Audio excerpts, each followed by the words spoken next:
ಅಂತ ಹೇಳ್ತಾ ನಾಳೆ ನಡೀತಕ್ಕಂಥ ದ್ವಿತೀಯ PUC ಸಮಾಜಶಾಸ್ತ್ರ ಪರೀಕ್ಷೆ 2ಕ್ಕಾಗಿ ಒಂದು ಮಾದರಿ ಪ್ರಶ್ನೆ ಪತ್ರಿಕೆಯನ್ನು ಕೀ ಉತ್ತರಗಳೊಂದಿಗೆ ನೋಡೋಣ. ಆಲ್ರೆಡಿ 1 ಮಾರ್ಕಿಗೆ ಬರ್ತಕ್ಕಂಥ ಒಂದು ವಿಡಿಯೋವನ್ನು ಹಾಕಿದ್ದೀನಿ. ಸೊ ವಿಡಿಯೋದ ಡಿಸ್ಕ್ರಿಪ್ಷನ್ ಬಾಕ್ಸ್ನಲ್ಲಿ ಆ ವಿಡಿಯೋ ಲಿಂಕನ್ನು ಸಹಿತ ಕೊಡ್ತೀನಿ. ಸೊ ದಯಮಾಡಿ ವಿಡಿಯೋನ ಲೈಕ್, ನಿಮ್ಮ ಗೆಳೆಯರಿಗೆ ಶೇರ್, ನೀವು ಫಸ್ಟ್ ಟೈಮ್ ವಾಚ್ ಮಾಡ್ತಿದ್ರೆ ಸಬ್ಸ್ಕ್ರೈಬ್ ಮಾಡೋದನ್ನು ಮಾತ್ರ ಮರೆಯದಿರಿ ಅಂತ ಹೇಳ್ತಾ ಈ ವಿಡಿಯೋವನ್ನು ಶುರು ಮಾಡ್ತೀನಿ. ಸೊ ಫಸ್ಟ್ ಬಹು ಆಯ್ಕೆಗಳಲ್ಲಿ ಕೇಳಿದರೆ ಈ ಕೆಳಗಿನ ಯಾವುದು ದ್ವಿಜ ಸಮೂಹವಲ್ಲ? ಸರಿಯಾದ ಉತ್ತರ ಆಪ್ಷನ್ ಸಿ. ಇದು ಶೂದ್ರ ಇದೆ, ಆಪ್ಷನ್ ಬಿ ಆಗಬೇಕು. ಇನ್ನು ಪೀಪಲ್ಸ್ ಆಫ್ ಇಂಡಿಯಾ ಕೃತಿ ಬರೆದವರು ಅಂತ ಕೇಳಿದ್ದಾರೆ. ರಾಬರ್ಟ್ ರಿಸ್ಲೆ. ಕರ್ನಾಟಕದಲ್ಲಿ ಸ್ವಸಹಾಯ ಗುಂಪುಗಳ ಸ್ಥಾಪನೆಗೆ ಸಹಾಯ ಮಾಡಿದ ಸರ್ಕಾರೇತರ ಸಂಸ್ಥೆ ಮೈರಾಡ. ದೋರಾಯು ಆದಿವಾಸಿ ಮಾರುಕಟ್ಟೆ ಅಧ್ಯಯನವನ್ನು ನಡೆಸಿದವರು ಕೇಳಿದ್ದಾರೆ. ಆಲ್ಫ್ರೆಡ್ ಗೆಲ್. ಜನತಾ ವಿಪ್ಲವದ ಒಂದು ಅಂಶ ಕೇಳಿದ್ರು, ಅಸಹಕಾರ ಅನ್ನೋದನ್ನು ಬರಿಬೇಕು. ಇನ್ನು ಬಿಟ್ಟ ಸ್ಥಳದಲ್ಲಿ ಭಾರತದ ಪ್ರಾಚೀನ ಹೆಸರು ಭರತವರ್ಷ. ಪ್ರಬಲ ಜಾತಿ ಎಂಬ ಪರಿಕಲ್ಪನೆಯನ್ನು ಪರಿಚಯಿಸಿದವರು MN ಶ್ರೀನಿವಾಸ. ಲಿಜ್ಜತ್ನ ಕೇಂದ್ರ ಕಚೇರಿ ಇರೋದು ಮುಂಬೈ. ರೈತರ ಆತ್ಮಹತ್ಯೆಗೆ ಒಂದು ಕಾರಣ ಬೆಳೆನಾಶ. ಕನ್ನಡದ ಮೊದಲ ಪತ್ರಿಕೆ ಮಂಗಳೂರು ಸಮಾಚಾರ. ವಂದಿಸಿ ಬರೆದಿದ್ದಾರೆ ಮಾಪಿಳೆ ಮಲಬಾರ. ಗಿರಿಜನ ಮಹಾತ್ಮ ಗಾಂಧಿ. ಅವಿಭಕ್ತ ಕುಟುಂಬ ಡಾಕ್ಟರ್ BR ಅಂಬೇಡ್ಕರ್. ಕ್ಯಾಲಿತನ್ ಗೌ ಅಂತ ಇದೆ. ಸೊ ಉತ್ತರ ಬಂದುಬಿಟ್ಟು ಪುನರ್ಸ್ಥಾಪನಾ ದಂಗೆಗಳಾಗ್ತದೆ.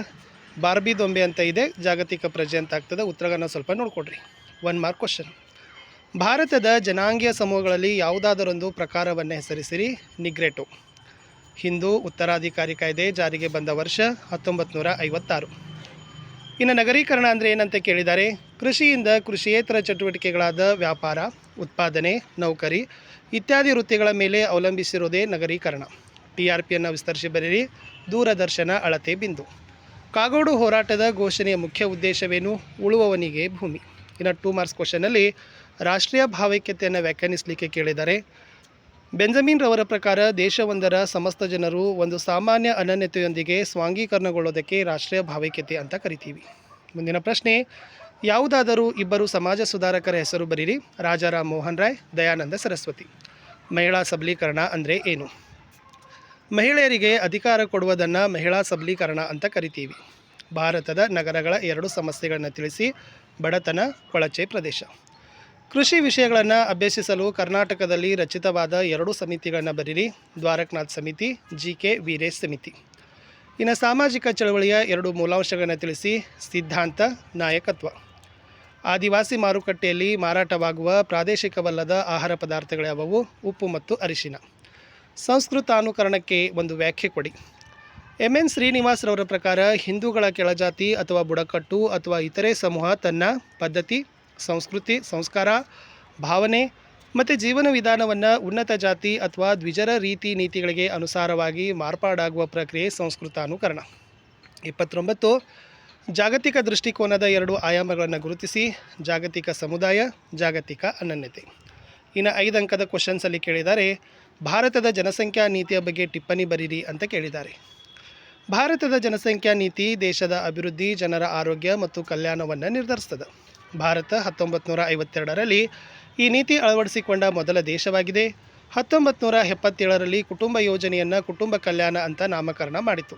ಇದರ ಮುಖ್ಯ ಉದ್ದೇಶ ವೈಯಕ್ತಿಕ ಸಂತೋಷ ಹೆಚ್ಚಿಸೋದು, ಸಮಾಜದ ಆರೋಗ್ಯವನ್ನು ವೃದ್ಧಿಸೋದು.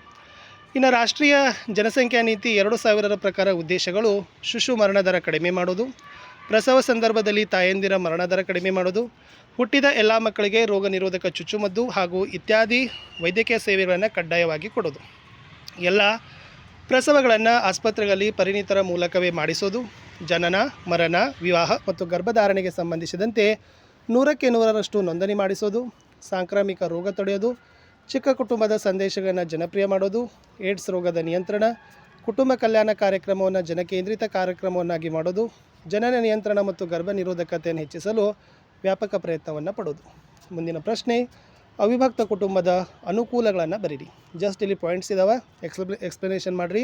ಸದಸ್ಯರ ಸಂರಕ್ಷಣೆ, ಆರ್ಥಿಕ ಅನುಕೂಲತೆ, ಮನರಂಜನೆ, ವ್ಯಕ್ತಿತ್ವದ ವಿಕಾಸ, ಸಮಾಜವಾದದ ಕಲ್ಪನೆ. ಮುಂದಿನ ಪ್ರಶ್ನೆ, ಕೊಳಚೆ ಪ್ರದೇಶದ ಗುಣಲಕ್ಷಣಗಳನ್ನು ಬರೀರಿ.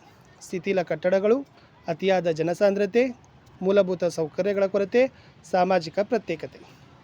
33 ಅವಿಭಕ್ತ ಕುಟುಂಬದ ಪರಿವರ್ತನೆಗೆ ಕಾರಣವಾದ ಅಂಶಗಳನ್ನು ಬರೀರಿ.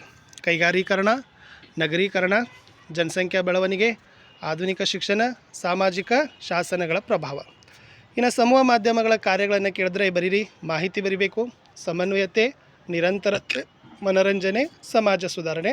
ಪ್ರತಿಯೊಂದನ್ನು 2-3 ಲೈನಲ್ಲಿ ಎಕ್ಸ್ಪ್ಲನೇಷನನ್ನು ಮಾಡಿರಿ. ಇನ್ನು 35 ಮ್ಯಾಕ್ಡೊನಾಲ್ಡೀಕರಣದ ತತ್ವಗಳನ್ನು ಬರೀರಿ. ದಕ್ಷತೆ, ಲೆಕ್ಕಾಚಾರ, ಪ್ರಮಾಣಬದ್ಧತೆ ಮತ್ತು ಏಕರೀತಿಯ ಸೇವೆ, ಸ್ವಯಂ ಚಾಲನೆಯ ಮೂಲಕ ನಿಯಂತ್ರಣ ಮಾಡೋದು, ವೈಚಾರಿಕತೆಯ ಅತಿಯಾದ ಅವೈಚಾರಿಕತೆ. 36 ಮಲಪ್ರಭಾ ಚಳವಳಿಗೆ ಪೂರಕವಾದ ಅಂಶಗಳನ್ನು ಬರೀರಿ. ಸ್ಥಿರ ಬೆಲೆಯ ಪ್ರಶ್ನೆ, ಲೇವಿಯ ಪ್ರಶ್ನೆ, ಸ್ಥಳೀಯ ನೌಕರಶಾಹಿಯ ಪಾತ್ರ. 37 ಸ್ವಾತಂತ್ರ್ಯ ಪೂರ್ವ ದಲಿತ ಚಳವಳಿಯನ್ನು ವಿಶ್ಲೇಷಿಸಿರಿ. ಅಲ್ಲಿ ಬಸವೇಶ್ವರ ಮತ್ತು ದಲಿತ ಚಳವಳಿ, ಹಳೆ ಮೈಸೂರು ಪ್ರಾಂತ್ಯದ ದಲಿತ ಚಳವಳಿ, ಮುಂಬೈ ಕರ್ನಾಟಕದ ದಲಿತ ಚಳವಳಿಗಳನ್ನು ಬರೀರಿ. ಇನ್ನು ಪಾಶ್ಚಿಮಾತ್ಯೀಕರಣದ ಪರಿಣಾಮಗಳನ್ನು ಕೇಳಿದ್ರೆ 1ನೇದು ತಂತ್ರಜ್ಞಾನ, 2ನೇದು ಹೊಸ ಸಂಸ್ಥೆಗಳು, 3ನೇದು ತತ್ವಾದರ್ಶಗಳು ಮತ್ತು ಮೌಲ್ಯಗಳನ್ನು ಬರೀಬೇಕು. ಇನ್ನು 10 ಮಾರ್ಕ್ಸ್ ಕ್ವಶನಲ್ಲಿ ವೈವಿಧ್ಯತೆಯನ್ನು ವ್ಯಾಖ್ಯಾನಿಸಿರಿ, ವೈವಿಧ್ಯತೆಯ ಪ್ರಕಾರಗಳನ್ನು ಬರೀರಿ. ಪೀಠಿಕೆ. ವೈವಿಧ್ಯತೆ ಎಂದರೆ ಒಂದು ಸಮಾಜದಲ್ಲಿ ಸಾಮಾಜಿಕ, ಆರ್ಥಿಕ, ಧಾರ್ಮಿಕ, ಭೌಗೋಳಿಕ ಮುಂತಾದ ಅಂಶಗಳಲ್ಲಿ ಕಂಡುಬರುವ ಸಾಮೂಹಿಕ ವ್ಯತ್ಯಾಸವನ್ನು ವೈವಿಧ್ಯತೆ ಅಂತ ಕರಿತೀವಿ.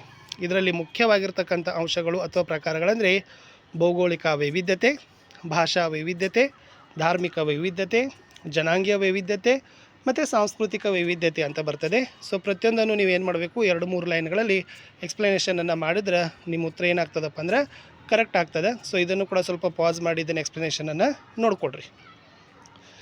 ಕೃಷಿ ಸಂದಿಗ್ಧತೆಯನ್ನು ನಕ್ಷೆ ಮೂಲಕ ಸ್ಪಷ್ಟಪಡಿಸಿ ಅಂತ ಮುಂದಿನ ಪ್ರಶ್ನೆ 10 ಮಾರ್ಕ್ಸಿಗೆ ಕೇಳಿದ್ದಾರೆ. ಇಲ್ಲಿ ಕೃಷಿ ಕ್ಷೇತ್ರ ಸಂದಿಗ್ಧ ಪರಿಸ್ಥಿತಿಯನ್ನು ಎದುರಿಸುತ್ತಿದೆ. ಕೃಷಿ, ವಿದ್ಯುತ್ ಶಕ್ತಿ, ನೀರು, ರಸಗೊಬ್ಬರ, ಕೀಟನಾಶಕ ಮತ್ತು ಕನಿಷ್ಠ ಕೂಲಿಗೆ ಬೇಕಾದ ಉತ್ಪಾದನಾಂಶಗಳ ಬೆಲೆಯನ್ನು ರಾಜ್ಯದ ನೀತಿಗಳು ನಿರ್ಧರಿಸ್ತವೆ.